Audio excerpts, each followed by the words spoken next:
Hello friends, स्वागत है हमारे यूट्यूब चैनल पे। आज हम देखने वाले हैं एनसीईआरटी सार संग्रह मॉडर्न हिस्ट्री पार्ट 4। इसमें मुस्लिम लीग एवं पार्लियामेंटो सुधार देखने वाले हैं, लेकिन यहाँ पे थोड़ा सा मिसप्रिंट हो चुका है, इसे हम लोग लास्ट में देख लेंगे। अभी स्टार्ट करते हैं कांग्रेस का लखनऊ अधिवेशन एवं होम रूल लीग। चलिए इसे स्टार्ट करते हैं। वर्ष 1916 में संपन्न लखनऊ समझौता किससे संबंधित है? 1916 में संपन्न लखनऊ समझौता किससे संबंधित है? तो कांग्रेस एवं मुस्लिम लीग के समझौते से। अंबिका चरण मजूमदार इस अधिवेशन की क्या की थी? अध्यक्षता की थी। कहाँ हुआ था? तो लखनऊ में। सूरत अधिवेशन से पृथक हुए उग्रवादी एवं उदारवादियों का पुनः एकीकरण किस अधिवेशन में हुआ था? तो यह लखनऊ अधिवेशन में हुआ था। अतिवादियों एवं उदारवादियों के पुनः एकीकरण की प्रक्रिया के प्रमुख शिल्पकार कौन थे? तो यह थे एनी बेसेंट। अतिवादियों एवं उदारवादियों के पुनः एकीकरण की प्रक्रिया के प्रमुख शिल्पकार कौन थे? एनी बेसेंट थे।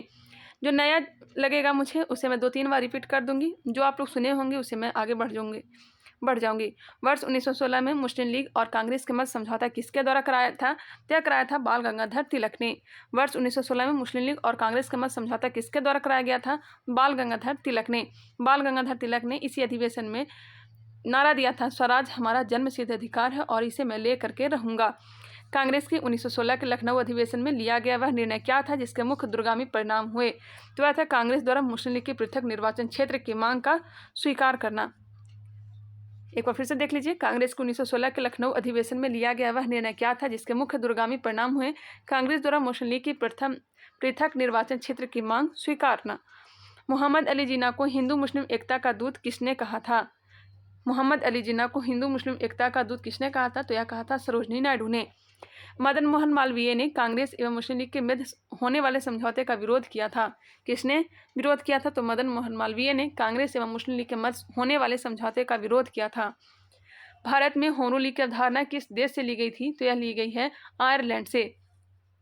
प्रथम विश्व युद्ध के दौरान कौन सा आंदोलन भारत में लोकप्रिय हुआ था? तो 1916 में होम रूल आंदोलन। अप्रैल 1916 में बाल गंगाधर तिलक ने पूना महाराष्ट्र से होम रूल आंदोलन प्रारंभ किया था, जबकि एनी बेसेंट के नेतृत्व में सितंबर 1916 में अडयार मद्रास से होम रूल आंदोलन प्रारंभ किया गया था। सितंबर 1916 में एनी बेसेंट और अप्रैल 1916 में बाल गंगाधर तिलक ने पूना महाराष्ट्र से होम रूल आंदोलन को स्टार्ट किया था। नेक्स्ट है, एनी बेसेंट ने किस साप्ताहिक पत्रिका के माध्यम से स्वशासन की मांग की थी? एनी बेसेंट ने किस साप्ताहिक पत्रिका के माध्यम से स्वशासन की मांग की थी? क्या हो जाएगा? कॉमनवेल्थ पत्रिका के द्वारा। 2 जनवरी 1916 को लंदन में भारतीय होम रूल लीग की स्थापना की गई।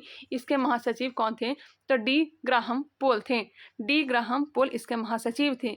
2 जनवरी, डेट याद रखेंगे, 2 जनवरी 1916 के लंदन में भारतीय होम रूल लीग की स्थापना की गई थी और इसके महासचिव डी ग्राहम पोल थे। डी ग्राहम पोल थे। आगे बढ़ते हैं। होम रूल आंदोलन के बारे में यहाँ पर डिटेल से दिया गया है, मैं एक बार देख लेती हूँ, फिर अच्छे से आप लोग को समझा सकती हूँ। होम रूल आंदोलन, चलिए स्टार्ट करते हैं। होम रूल आयरलैंड का शब्द है। होम रूल आयरलैंड का शब्द है। 1916 ईस्वी को प्रारंभ हुआ था। 1916 ईस्वी को प्रारंभ। इस आंदोलन के समय भारत के वायसराय कौन थे? तो लॉर्ड चेम्सफोर्ड थे।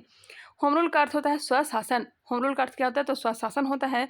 सर्वप्रथम आयरलैंड में होम रूल लीग की स्थापना रेडमांड के द्वारा की गई थी। किसके द्वारा? रेडमांड के द्वारा की गई थी। वही बात की जाए भारत में तो 2 लोगों के द्वारा प्रारंभ की गई थी। एक हो जाएगा बाल गंगाधर तिलक और एक हो जाएगा एनी बेसेंट का होम रूल आंदोलन। अप्रैल 1916 में बाल गंगाधर तिलक ने होम रूल लीग की स्थापना की थी और एनी बेसेंट ने सितंबर 1916 में इसे स्टार्ट की थी। बाल गंगाधर तिलक का क्षेत्र महाराष्ट्र और कर्नाटक है और मुख्यालय इनका कहाँ था? तो बेलगांव था। बेलगांव कहाँ है? तो कर्नाटक में है। और एनी बेसेंट की बात की जाए तो इसका जो क्षेत्र है यह मद्रास है और तमिलनाडु है। मुख्यालय कहाँ था? तो अडयार था।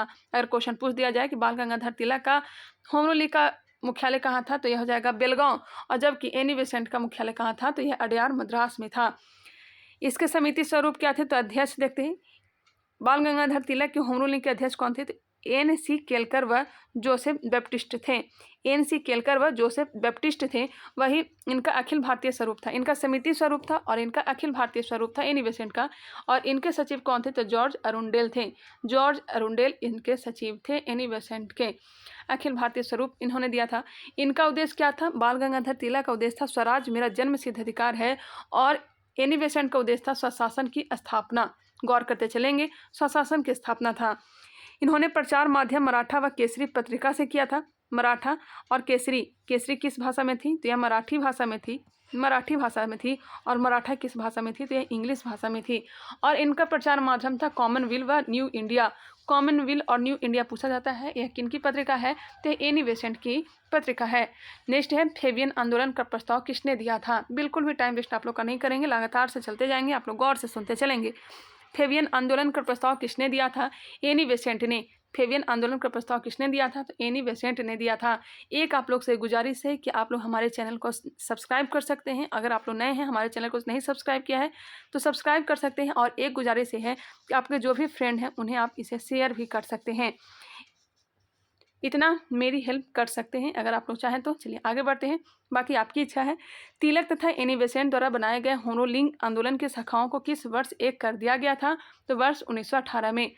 तिलक तथा एनी बेसेंट द्वारा बनाए गए होमरूलिंग आंदोलन की शाखाओं को किस वर्ष एक कर दिया गया? 1918 में एक कर दिया गया था। नेक्स्ट है वर्ष 1915 में अमेरिका में होम रूल लीग का गठन किसके द्वारा किया गया था? 1915 में अमेरिका में होम रूल लीग की स्थापना लाला लाजपत राय के द्वारा की गई थी। कब? 1915 में 1915 में कहाँ? अमेरिका में होम रूल लीग का गठन किया गया था लाला लाजपत राय के द्वारा, जिन्हें पंजाब केसरी के नाम से जाना जाता है।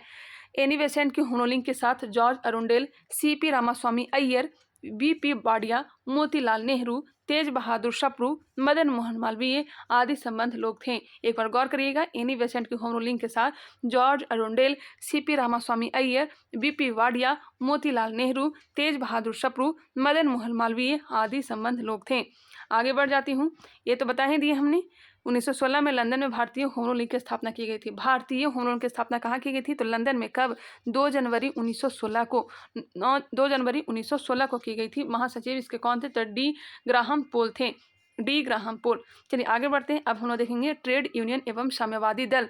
आप लोग ये नहीं सोचिएगा कि मुस्लिम लीग एवं पार्लियामेंटो सुधार मैं छोड़ दूंगी, नहीं, मैं उसे लास्ट में करवा दूंगी, क्योंकि वहाँ पे थोड़ा सा मिसप्रिंट हो गया है और आप लोग स्टार्टिंग में ही उसे देखते तो आप लोग मेरे वीडियो को नहीं देख पाते, इसलिए मैं इसे लास्ट में बताने का प्रयास करूंगी।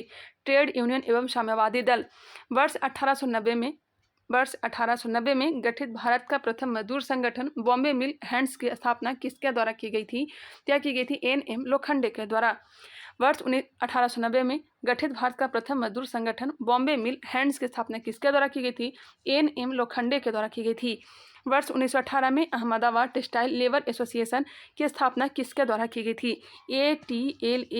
ATLA Ahmedabad textile labour association की स्थापना 1918 में किसके द्वारा की गई थी? महात्मा गांधी के द्वारा की गई थी। गांधी जी ने अहमदाबाद टेक्सटाइल लेबर एसोसिएशन से ट्रस्टीशिप का सिद्धांत प्रतिपादन किया। गौर करिएगा, ट्रस्टीशिप का सिद्धांत किसने दिया था? तो महात्मा गांधी ने दिया था। इसके अनुसार पूंजीपति मजदूरों के हितों की रक्षा करने वाला ट्रस्टी होता है, न कि मालिक होता है। All India trade Union Congress की स्थापना कब हुई थी? All India trade Union Congress, all India trade Union Congress. बहुत कन्फ्यूजन यहाँ पे होता है, मुझे भी होता है, यहाँ पे ध्यान देंगे। All India trade Union Congress की स्थापना 1920 में हुई थी। और कहाँ हुई थी? तो बॉम्बे में हुई थी। और इसके संस्थापक कौन थे? तो N.M. जोशी थे, N.M. जोशी थे। और प्रथम अध्यक्ष कौन थे? तो लाला लाजपत राय इसके प्रथम अध्यक्ष थे। गौर करेंगे, all India trade Union Congress की स्थापना 1920 में कहाँ की गई थी? आजकल ये नया ट्रेंडिंग क्वेश्चन आ गया है, कहाँ इसकी स्थापना की गई थी, वो जगह ज़्यादा पूछा जा रहा है। तो all India trade Union Congress की स्थापना बम्बई में की गई थी 1920 में। किसके द्वारा? तो N.M. जोशी के द्वारा की गई थी। और प्रथम अध्यक्ष कौन थे? तो प्रथम अध्यक्ष थे लाला लाजपत राय, लाला लाजपत राय। वर्ष 1929 में नागपुर में संपन्न all India trade Union Congress की अध्यक्षता किसके द्वारा की गई थी? All India trade Union Congress की अध्यक्षता किसके द्वारा की गई थी? जवाहरलाल नेहरू के द्वारा। कहाँ हुआ था? तय हुआ था नागपुर में। नागपुर में 1929 में अध्यक्षता की थी जवाहरलाल नेहरू ने। मई 1947 में स्थापित Indian National Trade Union Congress, मई 1947 में स्थापित Indian National Trade Union Congress की प्रथम अध्यक्षता किसके द्वारा की गई थी? तय की गई वल्लभ भाई पटेल के द्वारा। रूस में कम्युनिस्ट इंटरनेशनल की स्थापना किस वर्ष की गई थी?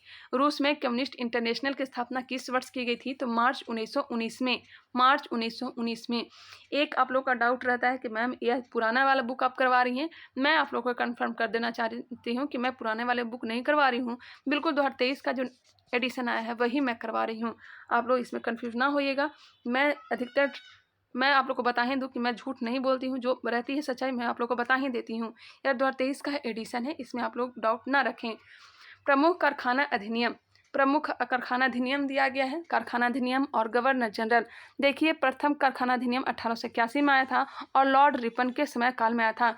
बिल्कुल ईजी है इसे याद करना। 1881, 10 साल के बाद ही 1891, फिर 1901 नहीं, ध्यान रखेंगे 1911, उसके बाद 1911 का दुगना, 11 का दुगना क्या हो जाएगा, तो 1922।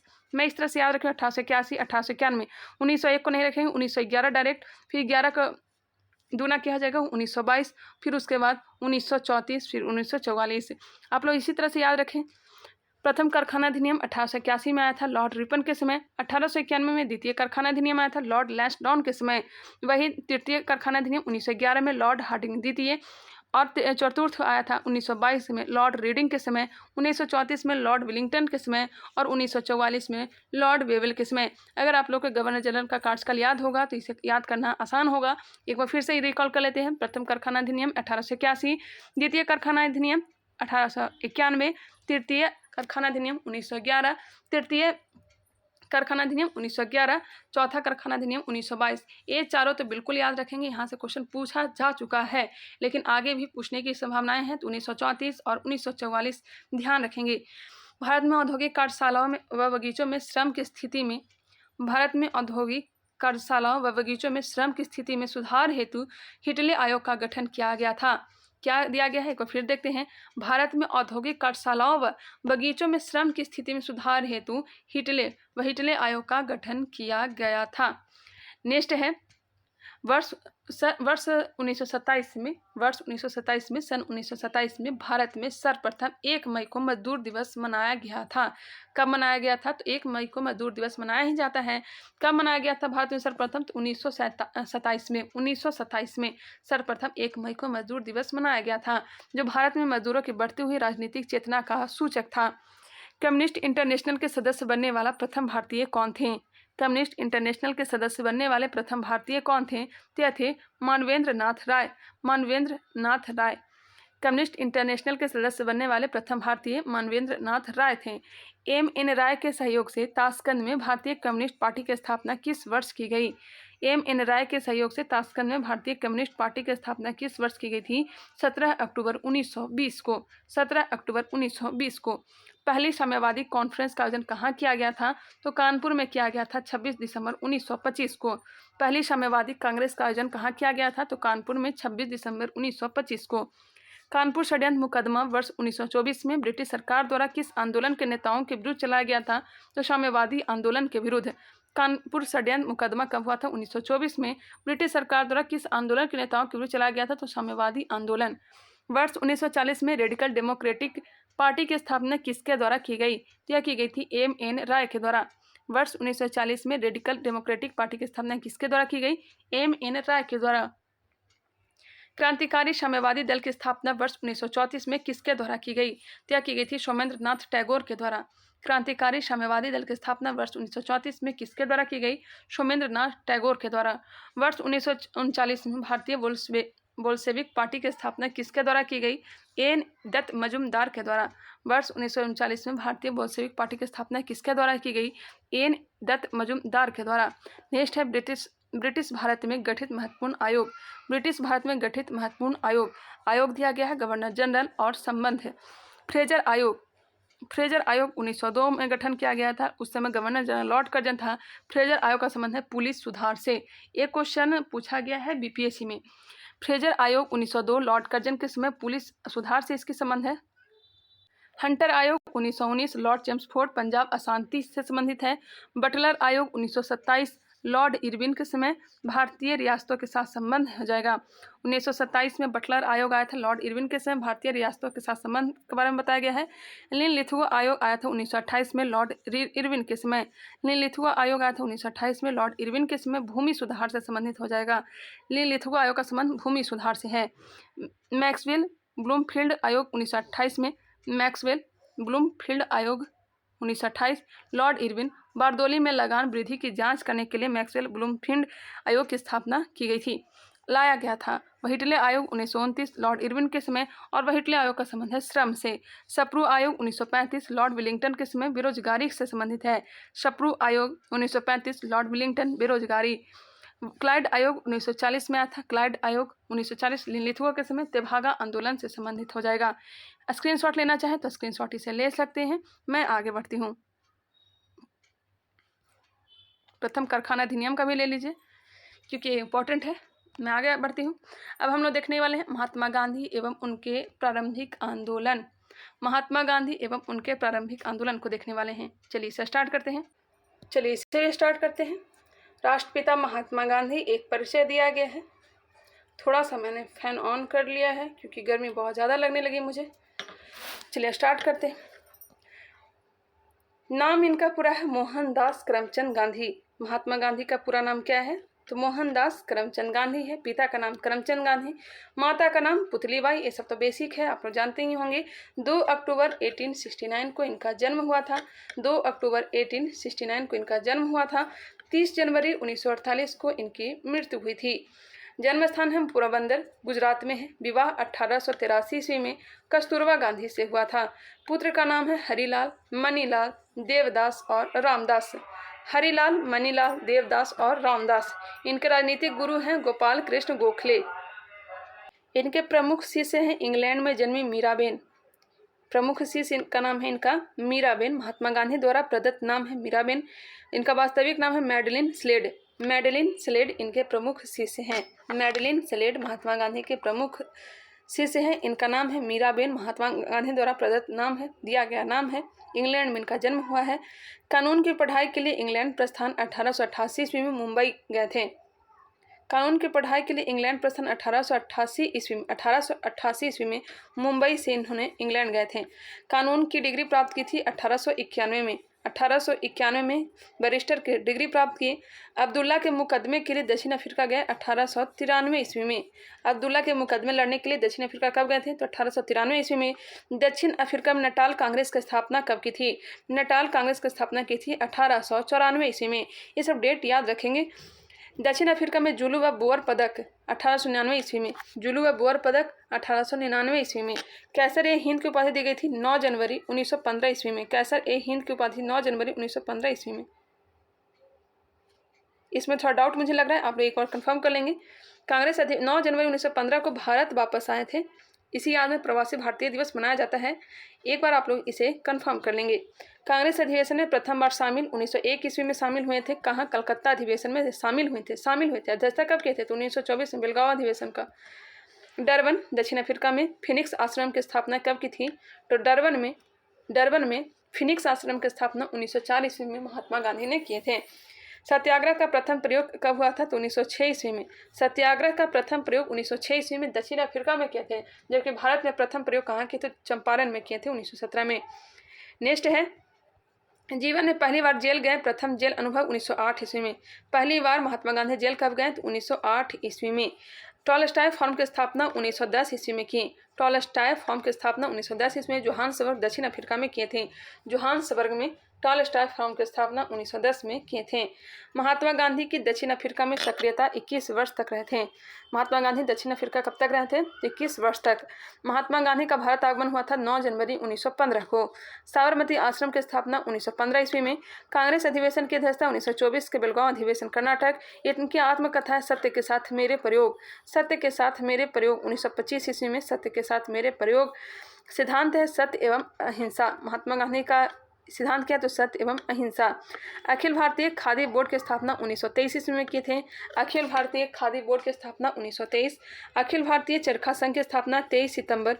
अखिल भारतीय चरखा संघ 23 सितंबर 1925 को। 23 सितंबर 1925 को अखिल भारतीय चरखा संघ की स्थापना की गई थी। प्रमुख पुस्तकें का नाम है सत्य के साथ मेरे प्रयोग। इनकी आत्मकथा है सत्य के साथ मेरे प्रयोग। India of my dreams. India of my dreams. अनासक्त योग। हिंद स्वराज 1909। हिंद स्वराज 1909। गीता माता, सप्त महाव्रत, सत्य महाव्रत। सप्त महाव्रत जो है गांधी जी का वास्तविक दर्शन व पश्चिमी सभ्यता का विरोध है। सुनो विद्यार्थियों, एक बार फिर से रिकॉल करते हैं। इनके प्रमुख पुस्तकें का नाम है सत्य के साथ मेरे प्रयोग, इंडिया ऑफ माई ड्रीम्स, अनासक्त योग, हिंद स्वराज, गीता माता, सप्त महाव्रत, गांधी जी का वास्तविक दर्शन और पश्चिमी सभ्यता का विरोध है सप्त महाव्रत में, सुनो विद्यार्थियों। अब इनका समाचार पत्र देखते हैं। The Green pamphlet. The Green pamphlet, the Green pamphlet किसका है? तो यह है महात्मा गांधी का। 14 अगस्त 1896 में यह प्रकाशन किया गया था राजकोट से। Indian opinion 1903। इंडियन ओपिनियन 1903 कहाँ प्रकाशन हुआ था? तो दक्षिण अफ्रीका में। यंग इंडिया, डेट याद रखेंगे, 1903 में हुआ था दक्षिण Africa. Indian Opinion. Young India 1909। Young India, young India कब प्रकाशित हुआ था? तो 1919 में। हरिजन का हुआ था 1932 में प्रकाशन। हरिजन का 1932 में प्रकाशन हुआ था। चलिए आगे बढ़ते हैं। The Green Pamphlet, Indian Opinion, Young India, Harijan, यह सब समाचार पत्र है महात्मा गांधी का। यंग इंडिया का प्रकाशन 1919, हरिजन का 1932, इंडियन ओपिनियन को 1903 और द ग्रीन पैम्पलेट का 14 अगस्त 1896 को। चलिए ध्यान रखेंगे। आगे बढ़ती हूँ। महात्मा गांधी के प्रमुख उपाधियाँ देखते हैं। चलिए स्टार्ट करते हैं। उपाधि और संबोधनकर्ता और समय। कैसर ए हिंद। कैसर ए हिंद को उपाधि दिया गया था प्रथम विश्व युद्ध के समय। भर्ती करने वाला सार्जेंट, प्रथम विश्व युद्ध के समय इनको दिया गया था उपाधि। भंगी शिरोमणि, दक्षिण अफ्रीका के प्रवास के दौरान इन्हें भंगी शिरोमणि कहा गया था। कुली बैरिस्टर। कुली बैरिस्टर, दक्षिण अफ्रीका के अंग्रेज मजिस्ट्रेट ने कुली बैरिस्टर उपाधि दी थी। कुली बैरिस्टर, दक्षिण अफ्रीका के अंग्रेज मजिस्ट्रेट। कर्मवीर उपाधि किसने दी थी? यह दक्षिण अफ्रीका के सहयोगी ने। सेवाग्राम का संत कहा था आश्रम के अतिथियों द्वारा। सेवाग्राम का संत आश्रम के अतिथियों द्वारा कहा गया। आधुनिक युग के अजात शत्रु डॉक्टर राजेंद्र प्रसाद ने कहा था। आधुनिक युग के अजात शत्रु उपाधि किसने दी थी? डॉक्टर राजेंद्र प्रसाद। कैसर ए हिंद, प्रथम विश्व युद्ध के समय भर्ती करने वाला सार्जेंट, प्रथम विश्व युद्ध के समय यह उपाधि दी गई। भंगी शिरोमणि, दक्षिण अफ्रीका के प्रवास के दौरान। कुली बैरिस्टर, दक्षिण अफ्रीका के अंग्रेज मजिस्ट्रेट के द्वारा उपाधि दी गई। कर्मवीर, दक्षिण अफ्रीका के सहयोगी ने कर्मवीर उपाधि दी थी। सेवाग्राम का संत आश्रम के अतिथियों द्वारा। आधुनिक युग के अजात शत्रु डॉक्टर राजेंद्र प्रसाद ने यह उपाधि दी थी। नेक्स्ट है मलंग बाबा। मलंग बाबा किसने कहा था? तो कबायलियों द्वारा कहा गया है। अब खास करके अगर पूछ दिया जाए तो यह कहा है खान अब्दुल गफ्फार खान ने, जिसे सीमांत गांधी के नाम से जाना जाता है, मलंग बाबा कह करके संबोधित किया था। यहाँ पे दिया गया है कबायलियों द्वारा। बापू C.F. एंड्रूज एवं जवाहरलाल नेहरू ने इन्हें बापू कहकर संबोधित किया है। C.F. एंड्रूज व जवाहरलाल नेहरू ने इन्हें बापू कहा है। देशद्रोही फकीर विंस्टन चर्चिल ने कहा है। भिखारियों का राजा पंडित मदन मोहन मालवीय ने कहा है। पंडित मदन मोहन मालवीय ने इन्हें उपाधि दिया है भिखारियों का राजा। राष्ट्रपिता सुभाष चंद्र बोस ने यह उपाधि दी है।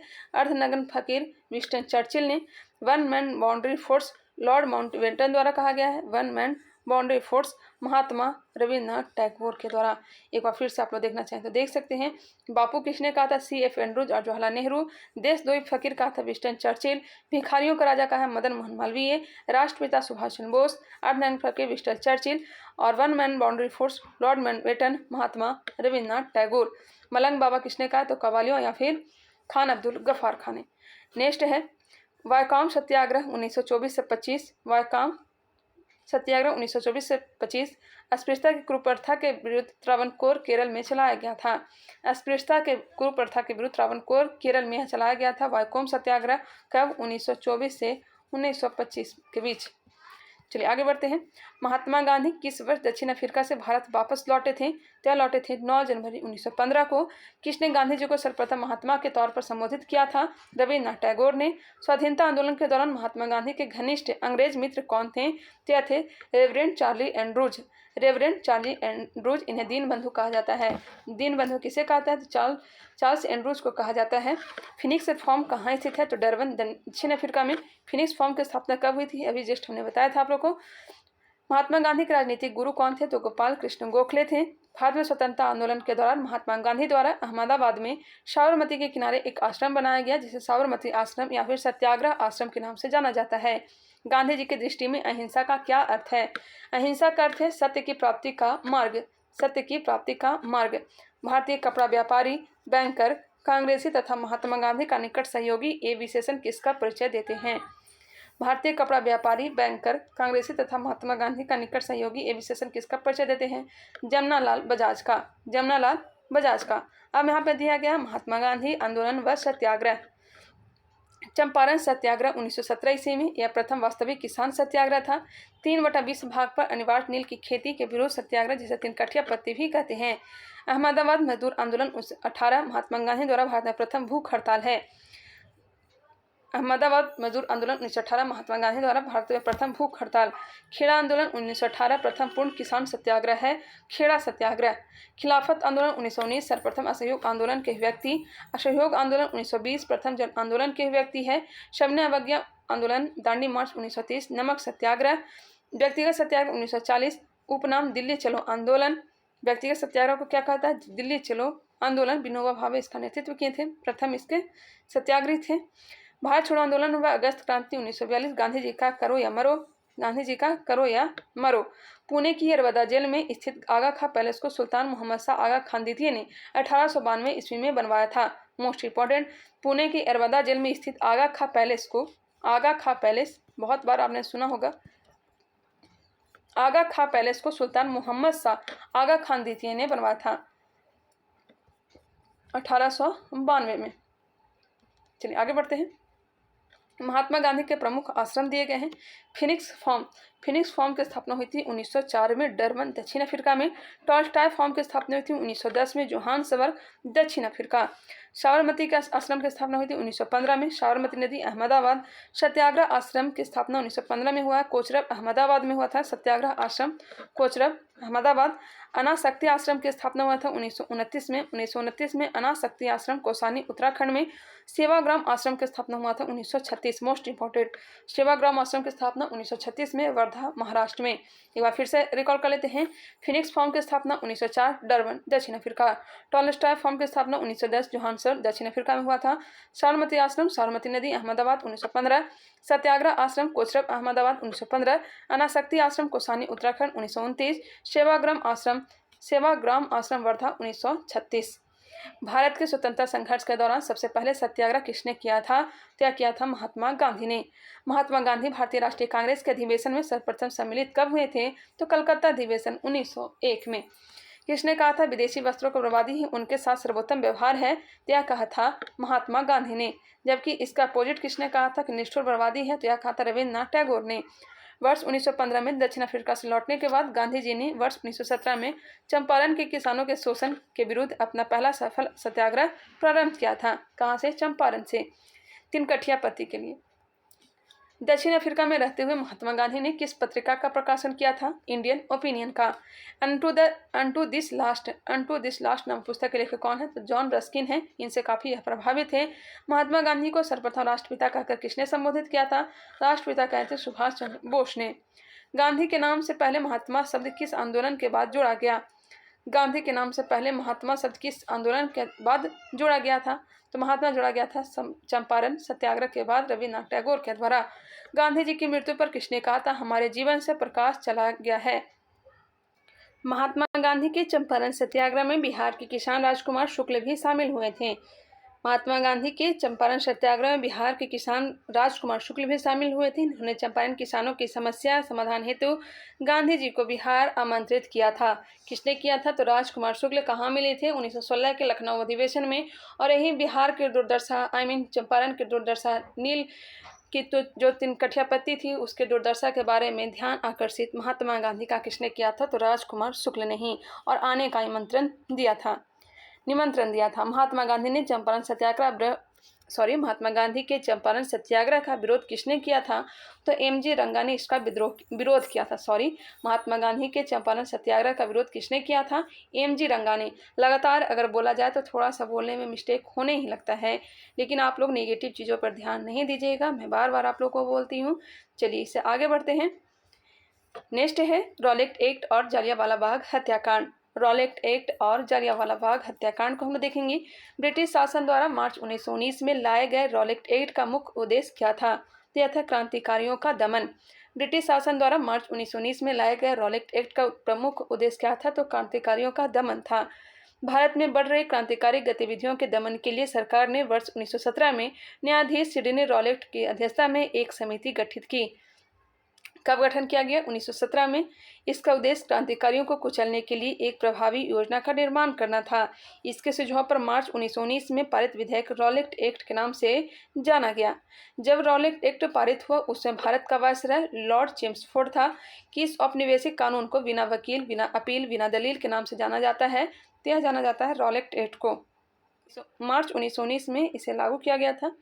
रॉलेट एक्ट के विरोध में किसके द्वारा देशव्यापी सत्याग्रह चलाने का निर्णय लिया गया? महात्मा गांधी के द्वारा। रॉलेट एक्ट के विरोध में किसने लगाम न देने के लिए आंदोलन चलाने का सुझाव दिया था? Swami Shraddhanand. Most important, Rowlatt Act के विरोध में किसने लगाम न देने के लिए आंदोलन चलाने का सुझाव दिया था? तो स्वामी श्रद्धानंद ने। The anarchical and revolutionary crime act 1919 का सामान्य बोलचाल में क्या कहा जाता है? इसका फुल फॉर्म है the anarchical and revolutionary crime act 1919। इसका नाम है रॉलेट एक्ट का पूरा नाम दिया गया है। जलियांवाला बाग नरसंहार के पहले कौन सी महत्वपूर्ण घटना थी? तो रॉलेट एक्ट का पारित होना। जलियांवाला बाग अमृतसर शहर में कब हुआ था? 13 अप्रैल 1919 को। 13 अप्रैल 1919 को। रॉलेट सत्याग्रह के दौरान पंजाब के दो लोकप्रिय नेता डॉक्टर सैफुद्दीन किचलू और डॉक्टर सत्यपाल की गिरफ्तारी और ब्रिटिश दमन का विरोध करने के लिए 13 अप्रैल 1919 को बैसाखी के दिन, कौन सा दिन था? बैसाखी का दिन, अमृतसर के जलियांवाला बाग में एक सार्वजनिक सभा बुलाई गई थी जहां जनरल डायर द्वारा निहत्थी भीड़ पर गोलियां चलाकर लगभग 1000 लोगों की हत्या कर दी गई। इस घटना को क्या कहते हैं? जलियांवाला बाग हत्याकांड के नाम से कहा जाना जाता है। जलियांवाला बाग हत्याकांड के बाद किस विख्यात व्यक्ति ने ब्रिटिश सरकार द्वारा प्रदान की गई नाइट की उपाधि को वापस कर दिया? नाइट की उपाधि वापस कर दिया था रविन्द्रनाथ टैगोर ने। जलियांवाला बाग नाइटहुड की उपाधि। जलियांवाला बाग हत्याकांड के विरोध में वायसराय की कार्यकारिणी परिषद की सदस्यता से इस्तीफा किसने दिया था? तो के शंकरन नायर ने। जलियांवाला बाग हत्याकांड के विरोध में वायसराय की कार्यकारिणी परिषद की सदस्यता से किसने इस्तीफा दे दिया था? के शंकरन नायर ने। जलियांवाला बाग हत्याकांड जांच हेतु ब्रिटिश सरकार द्वारा किस कमेटी का गठन किया गया? हंटर कमेटी का। जलियांवाला बाग हत्याकांड के लिए जिम्मेदार माइकल ओ डायर को किसने लंदन में मार डाला था? 1940 में उधम सिंह ने। कांग्रेस ने जलियांवाला बाग हत्याकांड की जांच हेतु मदन मोहन मालवीय की अध्यक्षता में एक समिति गठित की। समिति के अन्य सदस्यों में मोतीलाल नेहरू, महात्मा गांधी, CR दास, बदरुद्दीन तैयबजी और MR जयकर आदि शामिल थे। समिति के अन्य अध्यक्ष कौन थे? तो मोतीलाल नेहरू, महात्मा गांधी, CR दास, बदरुद्दीन तैयबजी, MR जयकर थे। जबकि अध्यक्ष कौन थे? तो मदन मोहन मालवीय। किसका? तो जलियांवाला बाग हत्याकांड की जांच हेतु। स्वतंत्रता संग्राम के प्रमुख घटनाएं दिए गए हैं, चलिए इसे भी देखते हैं। 1885 ईस्वी में क्या हुआ था? तो भारतीय राष्ट्रीय कांग्रेस की स्थापना हुई थी 28 दिसंबर 1885 को लॉर्ड डफरिन के समय। 1905 ईस्वी में बंगाल विभाजन के फलस्वरूप आरंभ हुए स्वदेशी आंदोलन का भारत के विभिन्न क्षेत्रों में प्रचार हुआ था। 1906 में मुस्लिम लीग की स्थापना ढाका में की गई थी। 1909 में इंडियन काउंसिल एक्ट की स्थापना की गई थी। इंडियन काउंसिल एक्ट की स्थापना 1909 में की गई थी। 1912 में बंगाल विभाजन रद्द व राजधानी दिल्ली स्थानांतरित की गई। 1909 में गवर्नमेंट ऑफ इंडिया एक्ट, जिसके फलस्वरूप प्रथम विधानमंडल निर्वाचित हुआ था। 1909 में ही गवर्नमेंट ऑफ इंडिया एक्ट, जिसके फलस्वरूप प्रथम विधानमंडल निर्वाचित हुआ। नेक्स्ट है हंटर कमीशन की रिपोर्ट, जलियांवाला बाग से संबंधित है। हंटर कमीशन रिपोर्ट संबंधित है जलियांवाला बाग से, को गांधी जी ने पन्ने दर पन्ने निर्लज सरकारी लिपापोती की संज्ञा दी थी। महात्मा गांधी ने पन्ने दर पन्ने निर्लज सरकारी लिपापोती की संज्ञा दी थी। नेक्स्ट है 1929 में क्या हुआ था? तो भारतीय राष्ट्रीय कांग्रेस द्वारा पूर्ण स्वराज, पूर्ण स्वतंत्रता का आह्वान किया गया। लाहौर अधिवेशन में जवाहरलाल नेहरू के द्वारा पूर्ण स्वराज की घोषणा की गई थी। 1935 में गवर्नमेंट ऑफ इंडिया एक्ट द्वारा विधानमंडल की शक्तियों में विस्तार और निर्वाचन क्षेत्रों में वृद्धि हुई। 1940 ईस्वी में मुस्लिम लीग द्वारा पाकिस्तान के निर्माण का आह्वान किया गया, जिन्ना के द्वारा 1942 व 1946 भारतीय स्वतंत्रता के लिए समझौते की शर्तों को तय करने में कैबिनेट मिशन असफल रहा। 1947 में स्वतंत्रता प्राप्ति और भारत का विभाजन, पाकिस्तान की स्वतंत्रता दी गई। चलिए ध्यान रखेंगे, स्क्रीनशॉट लेना चाहें तो ले सकते हैं। ये सब तो आप लोग को शायद याद ही होगा, ये सब तो बेसिक दिया गया था।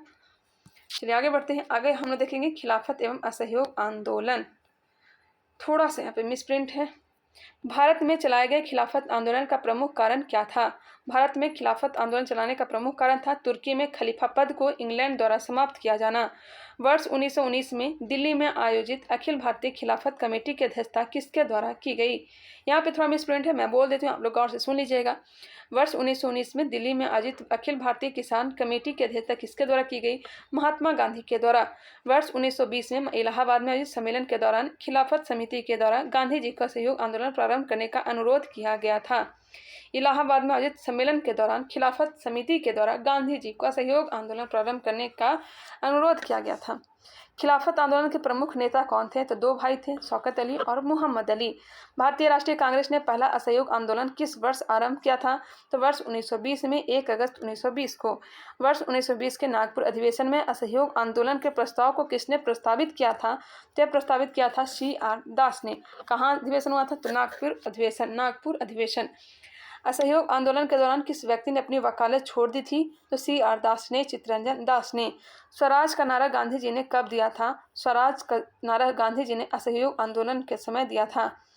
नेक्स्ट है, असहयोग आंदोलन के दौरान महात्मा गांधी ने कैसर-ए-हिंद की उपाधि त्याग दी थी। असहयोग आंदोलन के समय ही जलियांवाला बाग हत्याकांड के बाद असहयोग आंदोलन जब स्टार्ट हो गई थी तब कैसर-ए-हिंद की उपाधि को त्याग दी थी। वर्ष 1921-22 के असहयोग आंदोलन का मुख्य परिणाम क्या था? तो यह था हिंदू मुस्लिम एकता। महात्मा गांधी द्वारा चलाया गया प्रथम जन आंदोलन कौन सा है? तो यह हो जाएगा जन आंदोलन, असहयोग आंदोलन। असहयोग आंदोलन के दौरान विदेशी वस्त्रों को जलाए जाने पर किसने महात्मा गांधी को लिखा कि यह निष्ठुर बर्बादी है? आगे ही हमने बताया था, रविन्द्रनाथ टैगोर ने। चौरी चौरा कांड 5 फरवरी 1922 को 5 फरवरी 1922 को कहाँ हुआ था? तो गोरखपुर जिले में, उत्तर प्रदेश में घटित हुई थी, जिसके कारण गांधी जी ने असहयोग आंदोलन वापस ले लिया 11 फरवरी 1922 को। कहीं कहीं 12 फरवरी दिया रहता है। चौरी चौरा की घटना के समय महात्मा गांधी कहाँ पर थे? तो बारदोली में थे। असहयोग आंदोलन कब समाप्त हुआ था? तो 11 फरवरी 1922 को। असहयोग आंदोलन के दौरान मोतीलाल नेहरू, CR दास, C राजगोपालाचारी, वल्लभ भाई पटेल, आसफ अली, T प्रकाशन व राजेंद्र प्रसाद जैसे प्रमुख वकीलों ने अपनी वकालत छोड़ दी थी। असहयोग आंदोलन के दौरान मोतीलाल नेहरू, CR दास, C राजगोपालाचारी, वल्लभ भाई पटेल, आसफ अली, T प्रकाशन व राजेंद्र प्रसाद ने अपनी वकालत छोड़ दी थी। ये नाम ध्यान रखेंगे। अब है स्वराज पार्टी कांग्रेस का लाहौर अधिवेशन व पूर्ण स्वराज प्रस्ताव। स्वराज पार्टी कांग्रेस का लाहौर अधिवेशन एवं पूर्ण स्वराज प्रस्ताव। स्वराज पार्टी को किसने स्थापित किया था? तो 1 जनवरी 1923, CR दास और मोतीलाल नेहरू। यहाँ पे दिया गया है मार्च 1923 में। चलिए कोई नहीं, मार्च 1923 में ध्यान रखेंगे। स्वराज पार्टी की स्थापना मार्च 1923 में की गई थी। CR दास एवं इसके अध्यक्ष मोतीलाल नेहरू इसके महासचिव चुने गए थे। CR दास इसके अध्यक्ष थे, मोतीलाल नेहरू इसके महासचिव थे। स्वराज पार्टी के गठन के समय कांग्रेस अध्यक्ष ने पद से त्याग पत्र दिया था। CR दास ने। देशबंधु के नाम से जाना जाता चित्तरंजन दास को। स्वराज पार्टी का गठन किस आंदोलन की असफलता के पश्चात हुआ था? असहयोग आंदोलन के असफलता के बाद नवंबर 1924 में महात्मा गांधी, CR दास तथा मोतीलाल नेहरू के मध्य एक महत्वपूर्ण समझौता हुआ जिसे जाना जाता है गांधी दास पैक्ट के नाम से। गांधी दास पैक्ट के नाम से जाना जाता है। महात्मा गांधी, CR दास तथा मोतीलाल नेहरू के मध्य एक महत्वपूर्ण समझौता हुआ जिसे जाना जाता है गांधी दास पैक्ट के नाम से 1924 में हुआ था, नवंबर 1924 में। 17 नवंबर 1921 को प्रिंस ऑफ वेल्स के भारत आगमन पर संपूर्ण भारत में सार्वजनिक हड़ताल का आयोजन किया गया। आगे बढ़ते हैं। असहयोग आंदोलन के दौरान महात्मा गांधी, ये सब तो हो चुका है, आगे बढ़ गए थे हम लोग। वर्ष 1925 में विट्ठल भाई पटेल को सेंट्रल लेजिस्लेटिव असेंबली का प्रथम भारतीय अध्यक्ष चुना गया था। विट्ठल भाई पटेल को सेंट्रल लेजिस्लेटिव असेंबली का प्रथम भारतीय अध्यक्ष 1925 में चुना गया था। दिसंबर 1929 में कांग्रेस के लाहौर अधिवेशन की अध्यक्षता किसके द्वारा की गई थी? दिसंबर 1929 में कांग्रेस के लाहौर अधिवेशन की अध्यक्षता जवाहरलाल नेहरू के द्वारा की गई थी। पूर्ण स्वराज का प्रस्ताव कांग्रेस के लाहौर अधिवेशन में किस वर्ष पारित किया गया था? पूर्ण स्वराज का प्रस्ताव कांग्रेस के लाहौर अधिवेशन में किस वर्ष पारित किया गया था? तो वर्ष 1929 में। लाहौर अधिवेशन में 31 दिसंबर 1929 की मध्य रात्रि को रावी नदी के तट पर कांग्रेस के अध्यक्ष जवाहरलाल नेहरू ने भारतीय स्वतंत्रता का प्रतीक तिरंगा झंडा फहराया। नेक्स्ट है, कांग्रेस कार्य समिति द्वारा पूर्ण स्वाधीनता दिवस किस दिन मनाया गया? तो 26 जनवरी 1930 को। नेहरू रिपोर्ट कांग्रेस के किस अधिवेशन में निरस्त घोषित कर दी गई? नेहरू रिपोर्ट कांग्रेस के किस अधिवेशन में निरस्त घोषित कर दी गई? तो लाहौर अधिवेशन 1929। नेक्स्ट है साइमन कमीशन। चलिए इसे भी स्टार्ट करते हैं। साइमन कमीशन को किस वर्ष नियुक्त किया गया था? तो वर्ष 1927 में। साइमन कमीशन का गठन क्यों किया गया था? क्योंकि भारत शासन नियम 1919 की समीक्षा हेतु मॉन्टेग्यू चेम्सफोर्ड सुधार के जांच करने हेतु भारतीयों ने साइमन कमीशन का बहिष्कार क्यों किया था? क्योंकि इसमें सभी के सभी सदस्य थे या अंग्रेज थे, क्योंकि इसमें कोई भी सदस्य भारतीय नहीं थे। साइमन कमीशन के विरोध में हुए लाठीचार्ज में लाला लाजपत राय घायल हुए तथा कुछ दिनों के बाद उनकी मृत्यु हो गई। पंजाब केसरी की उपाधि किसे दी गई थी? तो लाला लाजपत राय को। पंजाब केसरी लाला लाजपत राय। साइमन कमीशन की नियुक्ति किसने की थी? तो वर्केन हेड ने साइमन कमीशन की नियुक्ति की थी। नवंबर 1927 में। भारत आगमन हुआ था 3 फरवरी 1928 को। साइमन कमीशन किस अन्य नाम से जाना जाता है? तो श्वेत कमीशन, व्हाइट कमीशन के नाम से जाना जाता है। साइमन कमीशन का समर्थन किसने किया था? साइमन कमीशन का समर्थन किया था डॉक्टर भीमराव अंबेडकर ने। साइमन आयोग की नियुक्ति के समय किसके द्वारा भारतीयों के सर्वसम्मति से संविधान बनाने की चुनौती रखी गई थी? साइमन आयोग की नियुक्ति के समय किसके द्वारा भारतीयों के समय सर्वसम्मति से संविधान बनाने की चुनौती रखी गई थी? वर्केन हेड। मोतीलाल नेहरू की अध्यक्षता वाली समिति ने अगस्त 1928 में अपनी रिपोर्ट प्रस्तुत की, जिसे नेहरू रिपोर्ट के नाम से जाना जाता है। इस रिपोर्ट में भारत के नए डोमिनियन संविधान का प्रारूप प्रस्तुत किया गया था। चलिए आगे बढ़ते हैं। आगे दिया गया सविनय अवज्ञा आंदोलन। सविनय अवज्ञा आंदोलन 6 अप्रैल 1930 को प्रारंभ हुई थी। कांग्रेस के किस अधिवेशन में कार्यकारी कमेटी को सविनय अवज्ञा आंदोलन प्रारंभ करने का अधिकार दिया गया था? तो लाहौर अधिवेशन में। महात्मा गांधी ने वर्ष 1930 में कहां से सविनय अवज्ञा आंदोलन का आरंभ किया था? तो दांडी, गुजरात से। सविनय अवज्ञा आंदोलन के अंतर्गत गांधी जी अपने 78 अनुयायियों के साथ 12 मार्च 1930 को साबरमती आश्रम से यात्रा प्रारंभ की तथा 6 अप्रैल 1930 को दांडी पहुंचकर यात्रा समाप्त की। इस यात्रा को ही क्या कहते हैं? दांडी मार्च कहते हैं। कितने अनुयायियों के साथ? तो 78 अनुयायियों के साथ। नमक सत्याग्रह के समय गांधी जी के गिरफ्तार हो जाने के बाद आंदोलन के नेता के रूप में उनका स्थान किसने लिया? नमक सत्याग्रह के समय गांधी जी को गिरफ्तार हो जाने के बाद आंदोलन के नेता के रूप में उनका स्थान किसने लिया? तो अब्बास तैयब जी ने। गांधी जी ने किस विदेशी पत्रकार को दांडी मार्च के समय अपने साबरमती आश्रम में ठहराया था? तो बेव मिलर को। महात्मा गांधी धरासना नमक गोदाम पर कांग्रेस कार्यकर्ताओं के धावे के समय किस स्थान पर थे? तो यह अरवदा जेल में थे। खान अब्दुल गफ्फार खां लाल कुर्ती आंदोलन प्रारंभ किया था, जिसका मुख्य उद्देश्य अंग्रेजों को भारत से बाहर निकालना था। लाल कुर्ती दल या फिर लाल कुर्ती आंदोलन किसने प्रारंभ किया था? खान अब्दुल गफ्फार खां, जिन्हें सीमांत गांधी के नाम से जाना जाता है। मलंग बाबा इन्हीं के द्वारा उपाधि दी गई थी महात्मा गांधी को। वर्ष 1930 में स्वाधीनता दिवस मनाने के पश्चात गांधी जी के नेतृत्व में सविनय अवज्ञा आंदोलन प्रारंभ किया गया था। आचार्य विनोबा भावे किस आंदोलन में शामिल होने के कारण प्रथम बार गिरफ्तार हुए थे? तो सविनय अवज्ञा आंदोलन के समय ही आचार्य विनोबा भावे गिरफ्तार हुए थे। गांधी जी ने सविनय अवज्ञा आंदोलन की सफलता के बाद रचनात्मक कार्यक्रमों का अत्यधिक महत्व दिया था। किस आंदोलन के दौरान गढ़वाल रेजिमेंट के सैनिकों ने प्रदर्शनकारियों पर गोली चलाने से इनकार कर दिया था? किस आंदोलन के दौरान गढ़वाल रेजिमेंट के सैनिकों ने प्रदर्शनकारियों पर गोली चलाने से इनकार कर दिया था? क्या हो जाएगा? सविनय अवज्ञा आंदोलन में। वर्ष 1930 में अंग्रेज सरकार के विरुद्ध प्रसिद्ध पेशावर कांड का नायक कौन था? वर्ष 1930 में अंग्रेज सरकार के विरुद्ध पेशावर कांड का नायक कौन था? यह था वीर चंद्र सिंह गढ़वाली। तमिलनाडु में चक्रवर्ती राजगोपालाचारी ने दांडी यात्रा की तरह तिरुचन्नापल्ली से वेदरायणम तक की यात्रा की थी। वेदरायणम तक की यात्रा की थी। जयतरंग आंदोलन कहाँ प्रारंभ हुआ था? तो नागालैंड में। प्रभावती देवी किस क्षेत्र की स्वतंत्रता संग्राम सेनानी थी? तो यह चंपारण, बिहार। प्रभावती देवी किस क्षेत्र की स्वतंत्रता संग्राम सेनानी थी? यह चंपारण, बिहार हो जाएगा। बेगूसराय के चौकीदारी टैक्स के विरुद्ध आंदोलन किस एक आंदोलन का भाग था? तो हो जाएगा सविनय अवज्ञा आंदोलन। नेक्स्ट है गांधी इरविन समझौता एवं गोलमेज सम्मेलन। गांधी इरविन समझौता कब हुआ था? तो 5 मार्च 1931 को। इसे दिल्ली समझौता के नाम से भी जाना जाता है। नेक्स्ट है गांधी इरविन समझौते में किस आंदोलन का स्थगन किया जाना प्रस्तावित था? सविनय अवज्ञा आंदोलन। गांधी इरविन समझौते में किस आंदोलन का स्थगन किया जाना प्रस्तावित था? तो हो जाएगा सविनय अवज्ञा आंदोलन। नेक्स्ट है भारतीय राष्ट्रीय कांग्रेस के प्रतिनिधि किस गोलमेज सम्मेलन में शामिल हुए थे? तो ये शामिल हुए थे द्वितीय गोलमेज सम्मेलन में। द्वितीय गोलमेज सम्मेलन में भाग लेने के लिए महात्मा गांधी बंबई से लंदन एस राजपुताना नामक जलयान से गए थे। वे लंदन के किंग्सले हॉल में ठहरे थे। कहाँ ठहरे थे? तो किंग्सले हॉल में ठहरे थे। कौन से जलयान से गए थे? तो एस राजपुताना से गए थे, बंबई से लंदन। द्वितीय गोलमेज सम्मेलन में कांग्रेस का प्रतिनिधित्व किसने किया था? तो महात्मा गांधी। 1931 में द्वितीय गोलमेज सम्मेलन हुआ था। लंदन में प्रथम गोलमेज सम्मेलन 1930 में हुआ था। यहाँ पे दिया गया क्वेश्चन, लंदन में प्रथम गोलमेज सम्मेलन में किस भारतीय नेता ने भाग लिया था? तो यह भाग लिया था मौलाना मोहम्मद अली। बहुत सारे लोग भाग लिए थे।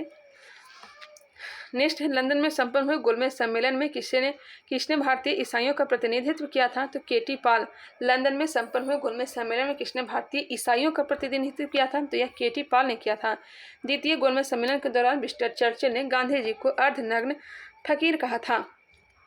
हाफ नेक्ड फकीर किसने कहा था? तो विंस्टन चर्चिल ने। प्रथम गोलमेज सम्मेलन 12 नवंबर 1930 से लेकर के 29 जनवरी 1931 के बीच हुआ था। प्रथम गोलमेज सम्मेलन 12 नवंबर 1930 से लेकर के 29 जनवरी 1931 के बीच। द्वितीय गोलमेज सम्मेलन 7 सितंबर 1931 लेकर के 1 दिसंबर 1931 के बीच। तृतीय गोलमेज सम्मेलन 17 नवंबर 1932 लेकर के 24 दिसंबर 1932 तक हुआ था। द्वितीय गोलमेज सम्मेलन किस मुद्दे पर असफल रहा? तो सांप्रदायिक प्रतिनिधित्व के कारण। वर्ष 1931 में भारतीय राष्ट्रीय कांग्रेस के कराची अधिवेशन के लिए किसने मूल अधिकारों तथा आर्थिक क्रियाकलापों पर संकल्प प्रारूपित किया था? तो यह हो जाएगा पंडित जवाहरलाल नेहरू ने। यहाँ पे दिया गया वर्ष 1931 में भारतीय राष्ट्रीय कांग्रेस के कराची अधिवेशन के लिए किसने मूल अधिकारों तथा आर्थिक कार्यक्रमों पर संकल्प प्रारूपित किया था? तो पंडित जवाहरलाल नेहरू ने। एक बार आप लोग भी इसे कंफर्म कर लेंगे। नेक्स्ट है, किस भारतीय नेता तीनों गोलमेज सम्मेलन में भाग लिया था? तो तीनों सम्मेलन में भाग लिया था भीमराव अंबेडकर, तेज बहादुर सप्रू। गांधी इरविन समझौते के हस्ताक्षरित होने पर तेज बहादुर सप्रू ने महत्वपूर्ण भूमिका निभाई थी। नेक्स्ट है, इरविन तथा गांधी जी को दो महात्मा किसने कहा था? तो यह कहा था सरोजिनी नायडू ने। गांधी इरविन समझौते को कांग्रेस के किस अधिवेशन में स्वीकार किया गया? तो कराची अधिवेशन 1931 को। अब दिया गया है सांप्रदायिक पंचाट एवं पूना पैक्ट। सांप्रदायिक पंचाट एवं पूना पैक्ट। चलिए इसे भी स्टार्ट करते हैं। सांप्रदायिक पंचाट की घोषणा किसने की थी? तो रैमजे मैकडोनाल्ड ने। रैमजे मैकडोनाल्ड ने तत्कालीन ब्रिटिश प्रधानमंत्री था। हरिजनों दलितों के लिए अगस्त 1932 में रैमजे मैकडोनाल्ड के सांप्रदायिक पंचाट के द्वारा पहली बार एक पृथक निर्वाचक समूह का निर्माण किया गया था। महात्मा गांधी ने अपना पहला आमरण अनशन कब प्रारंभ किया था? तो सांप्रदायिक पंचाट के समय। महात्मा गांधी ने अपना पहला आमरण अनशन कब प्रारंभ किया था? तो सांप्रदायिक पंचाट के समय। पूना पैक्ट किस वर्ग से संबंधित था? तो दलित वर्ग से। भीमराव अंबेडकर और गांधी जी के मध्य कौन सा समझौता हुआ था? तो पूना समझौता हुआ था। दलित वर्गों का संघ किसने स्थापित किया था? तो डॉक्टर भीमराव अंबेडकर ने। दलित वर्गों का संघ किसने स्थापित किया था? डॉक्टर भीमराव अंबेडकर ने। विंस्टन चर्चिल सहित अनेक ब्रिटिश नेताओं ने गांधी इरविन समझौते का विरोध किया था। नेक्स्ट है, सांप्रदायिक अवार्ड एवं पूना पैक्ट में दलित वर्ग के लिए कितनी सीटें दी गई थी? तो दलित वर्ग सांप्रदायिक अवार्ड में दिया गया था 71 और पूना पैक्ट में 148। 71 से 148 दे दिया गया था। महात्मा गांधी क्षणिक भूत की भांति धूल उड़ाते हैं लेकिन अस्तर नहीं, यह कथन किसने कहा था? बताइएगा। महात्मा गांधी क्षणिक भूत की भांति धूल उड़ाते हैं लेकिन अस्तर नहीं, यह कथन किसने कहा था? भीमराव अंबेडकर ने। वर्ष 1932 में पूना पैक्ट के बाद महात्मा गांधी ने ऑल इंडिया अनटचबिलिटी लीग की स्थापना की। बाद में उसका नाम बदलकर हरिजन सेवक संघ कर दिया गया। 1932 में ही पूना पैक्ट के बाद महात्मा गांधी ने ऑल इंडिया अनटचबिलिटी लीग की स्थापना की। बाद में इसका नाम बदलकर हरिजन सेवक संघ कर दिया गया। इसके प्रथम अध्यक्ष घनश्याम दास बिरला थे। थोड़ा सा मिसप्रिंट है, क्या करेंगे, फोटो लेने में भी थोड़ा सा हो ही जाता है। इतने सारे जब फोटो लिए जाते हैं तो एक आध फोटो खराब हो ही जाते हैं।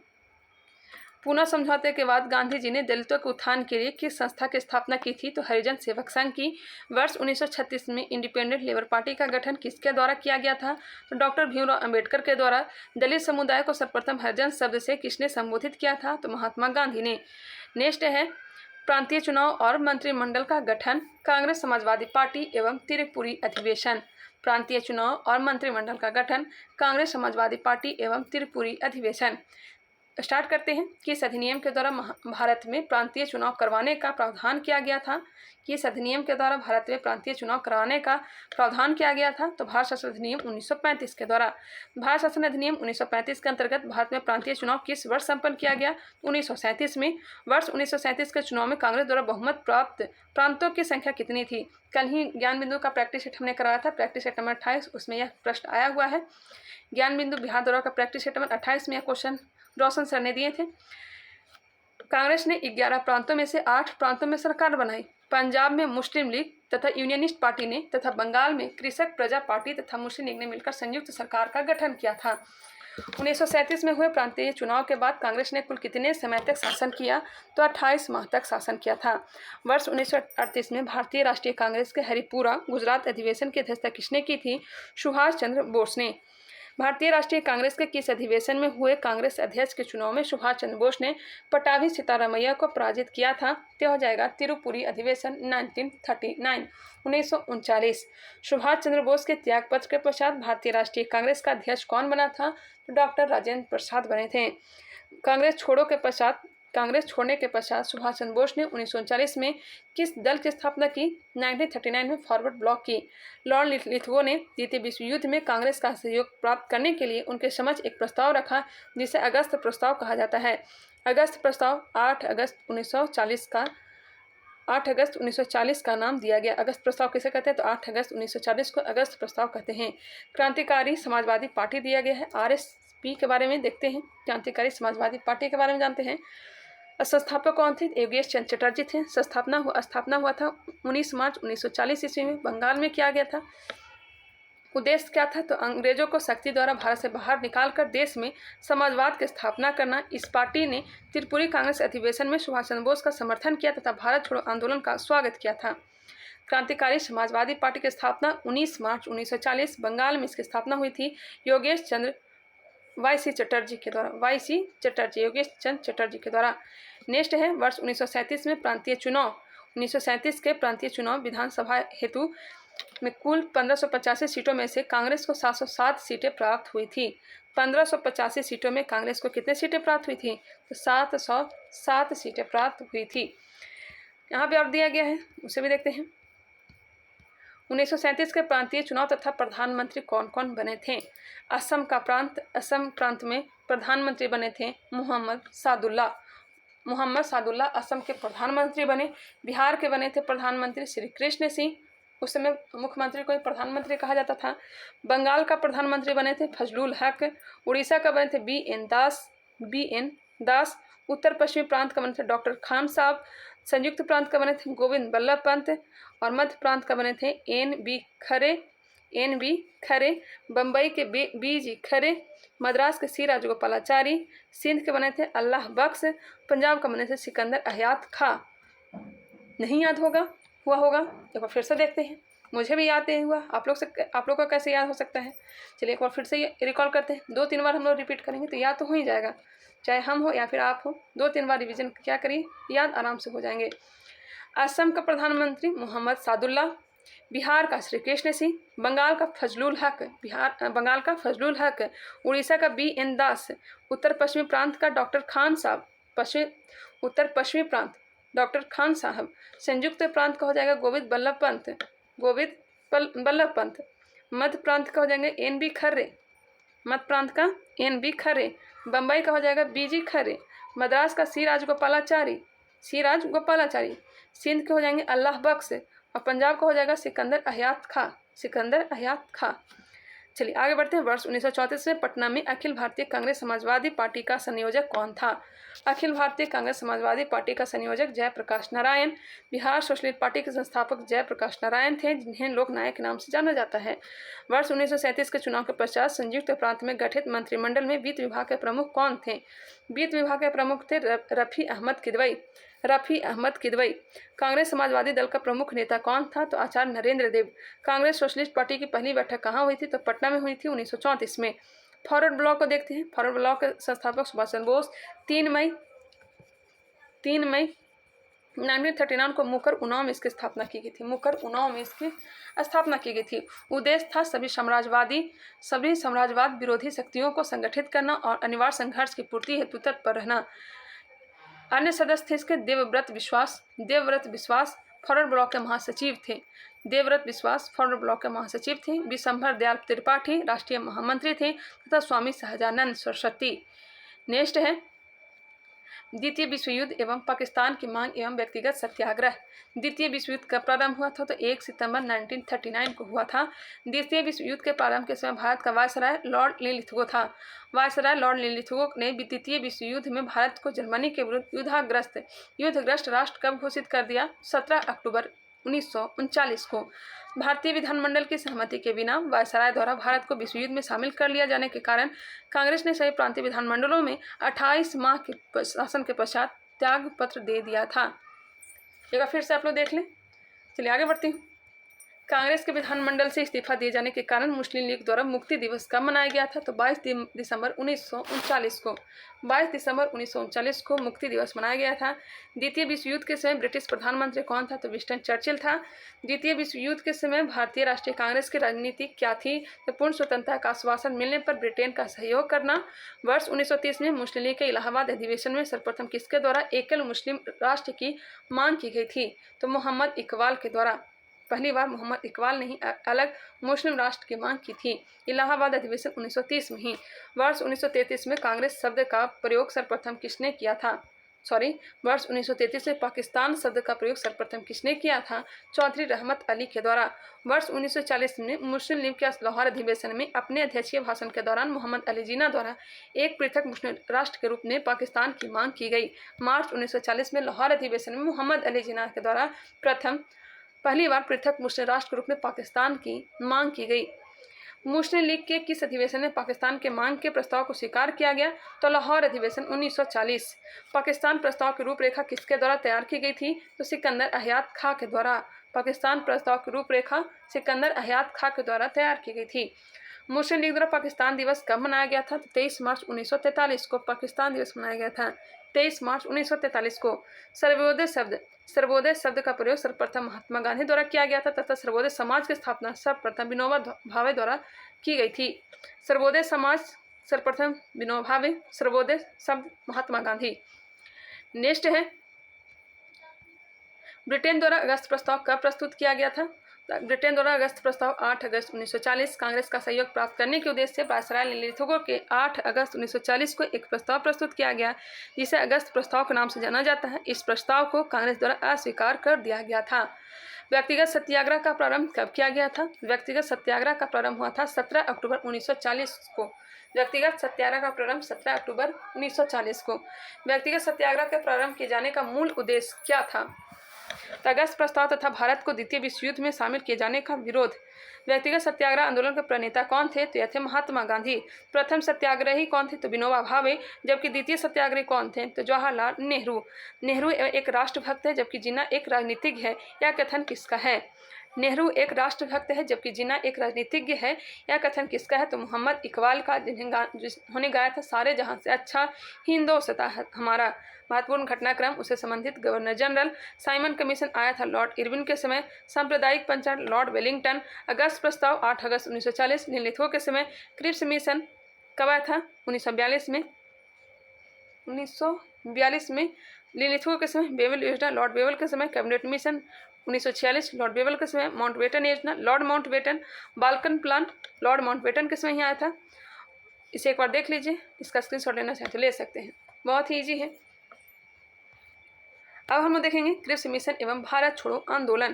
क्रिप्स मिशन, भारत छोड़ो आंदोलन, आज़ाद हिंद फौज, बेबल योजना तथा शाही नौसेना, ये सभी रह चुका है। कैबिनेट मिशन, संविधान सभा तथा अंतरिम सरकार, भारत का विभाजन एवं स्वतंत्रता, बहुत सारे हैं। एक वीडियो और आएगी मेरे ख्याल से, तभी कंप्लीट हो पाएगा। चलिए स्टार्ट करते हैं। क्रिप्स मिशन एवं भारत छोड़ो आंदोलन। भारत में स्वशासन स्थापित करने के उद्देश्य से ब्रिटेन द्वारा क्रिप्स मिशन की घोषणा कब की गई थी? तो मार्च 1942 में। द्वितीय विश्व युद्ध में जापान की बढ़ती हुई शक्ति को देखते हुए अंतर्राष्ट्रीय समुदाय विशेषकर अमेरिका, चीन एवं ऑस्ट्रेलिया ने ब्रिटेन पर भारत को स्वतंत्र करने के दबाव बढ़ाया। परिणाम स्वरूप ब्रिटिश प्रधानमंत्री विंस्टन चर्चिल द्वारा स्टैफोर्ड क्रिप्स के नेतृत्व में एक दल भारतीय नेताओं से वार्ता हेतु मार्च 1942 में भारत भेजा था। क्रिप्स मिशन के प्रमुख प्रावधान थे। युद्ध के बाद भारत को डोमिनियन राज्य का दर्जा दिया जाएगा। भारतीयों को अपना संविधान निर्मित करने का अधिकार दिया जाएगा, जिसके लिए युद्ध के बाद एक संविधान निर्मात्री परिषद बनेगी, जिसमें ब्रिटिश भारत के प्रांतों के निर्वाचित सदस्य और देशी राजवाड़ों के प्रतिनिधि शामिल होंगे। ब्रिटिश भारत का कोई प्रांत यदि नए संविधान को स्वीकार न करना चाहे तो उन्हें वर्तमान संवैधानिक स्थिति बनाए रखने का अधिकार होगा। नए संविधान को न स्वीकार करने वाले प्रांतों को अपना अलग संविधान बनाने की आज्ञा होगी। युद्ध के दौरान ब्रिटिश वायसराय की एक नई कार्यकारी परिषद का गठन किया जाएगा, जिसमें भारतीय जनता के प्रमुख वर्गों के प्रतिनिधि शामिल होंगे, परंतु रक्षा मंत्रालय ब्रिटिश नेतृत्व के पास होगा। ये सब एक बार फिर से देख लीजिएगा। चलिए आगे बढ़ते हैं। 14 जुलाई 1942 को कांग्रेस कार्य समिति द्वारा भारत छोड़ो आंदोलन का प्रस्ताव कहाँ पारित किया गया था? वर्धा में। भारत छोड़ो आंदोलन किसके नेतृत्व में संचालित किया गया? महात्मा गांधी के नेतृत्व में। 7 अगस्त 1942 के बंबई के ऐतिहासिक ग्वालियर टैंक में अखिल भारतीय कांग्रेस कमेटी की वार्षिक बैठक हुई, जिसमें वर्धा प्रस्ताव भारत छोड़ो आंदोलन की पुष्टि हुई। कुछ संशोधनों के बाद 8 अगस्त 1942 को यह प्रस्ताव स्वीकार कर लिया गया और भारत के स्वतंत्रता संघर्ष के अंतर्गत अंग्रेजों के विरुद्ध भारत छोड़ो आंदोलन प्रारंभ करने की घोषणा की गई। भारत छोड़ो आंदोलन कब प्रारंभ हुआ था? तो 9 अगस्त 1942 को। भारत छोड़ो आंदोलन प्रारंभ हुआ था 9 अगस्त 1942 को। महात्मा गांधी ने क्रिप्स मिशन को उत्तर तिथीय चेक, पोस्ट डेटेड चेक की संज्ञा दी थी। आगे बढ़ते हैं। भारत छोड़ो आंदोलन के दौरान गांधी जी द्वारा करो या मरो का नारा दिया गया था, जबकि करो या मरो नारे का वास्तविक जनक कौन है? तो यूसुफ मेहर अली इसका वास्तविक जनक हैं। जब भारत छोड़ो आंदोलन प्रस्ताव पारित किया गया, उस समय कांग्रेस के अध्यक्ष कौन थे? मौलाना अबुल कलाम आज़ाद थे। भारत छोड़ो आंदोलन के समय इंग्लैंड के प्रधानमंत्री विंस्टन चर्चिल थे। भारत छोड़ो आंदोलन के दौरान महात्मा गांधी का साथ देने वाला अमेरिकी पत्रकार लुई फीसर था। Louis Fisher. Operation zero hour किससे संबंधित है? तो भारत छोड़ो आंदोलन के दौरान गांधी जी समेत प्रमुख नेताओं की गिरफ्तारी से। भारत छोड़ो आंदोलन के दौरान महात्मा गांधी को गिरफ्तार करके कहाँ रखा गया था? आगा का पैलेस पूना में रखा गया था। भारत छोड़ो आंदोलन के दौरान जेल से फरार होकर किसने भूमिगत गतिविधियों का संगठित किया था? तो जयप्रकाश नारायण। हजारीबाग जेल में इन्हें बंद कर दिया गया था। दिवाली की रात कूद करके भाग गए थे। डॉक्टर राजेंद्र प्रसाद 9 अगस्त 1942 को गिरफ्तार करके बांकीपुर जेल में रखे गए थे। भारत छोड़ो आंदोलन के दौरान उषा मेहता, राम मनोहर लोहिया, अरुणा आसफ अली, जयप्रकाश नारायण आदि ने प्रमुख शीर्ष नेताओं को गिरफ्तार हो जाने के पश्चात नियमित रूप से रेडियो के माध्यम से आंदोलन का नेतृत्व किया था। भारत छोड़ो आंदोलन के दौरान बलिया में किसके द्वारा समानांतर सरकार की स्थापना की गई थी? तो बलिया में समानांतर सरकार की स्थापना की गई थी चित्तू पांडे के द्वारा। बंगाल के मिदनापुर जिले में जातीय सरकार की स्थापना किसने की थी? जातीय सरकार की स्थापना की थी मिदनापुर में वर्ष 1942 में। किस वर्ष में की गई थी? तो 1942 में। बंगाल के मिदनापुर जिले में जातीय सरकार की स्थापना किस वर्ष की गई थी? 1942 में। भारत छोड़ो आंदोलन को किस अन्य नाम से भी जाना जाता है? अगस्त क्रांति के नाम से जाना जाता है। लॉन लिथगो ने गांधी जी के आंदोलन को राजनीतिक फिरौती की संज्ञा दी थी। राजनीतिक फिरौती की संज्ञा किसने दी थी? तो लिन लिथगो ने गांधी जी के आंदोलन को। नेक्स्ट है आजाद हिंद फौज योजना तथा शाही नौसेना विद्रोह। ये अगले वीडियो में हम लोग देखने वाले हैं। साथ ही कैबिनेट मिशन, संविधान सभा तथा अंतिम सरकार का गठन, भारत का विभाजन एवं स्वतंत्रता और विविध, ये 4 टॉपिक हम लोग अगले पार्ट में देखने वाले हैं। 5 टॉपिक करके इसे हम लोग समाप्त करने वाले हैं, क्योंकि आज समाप्त नहीं हो पाएगा, लगातार बोलना होता है।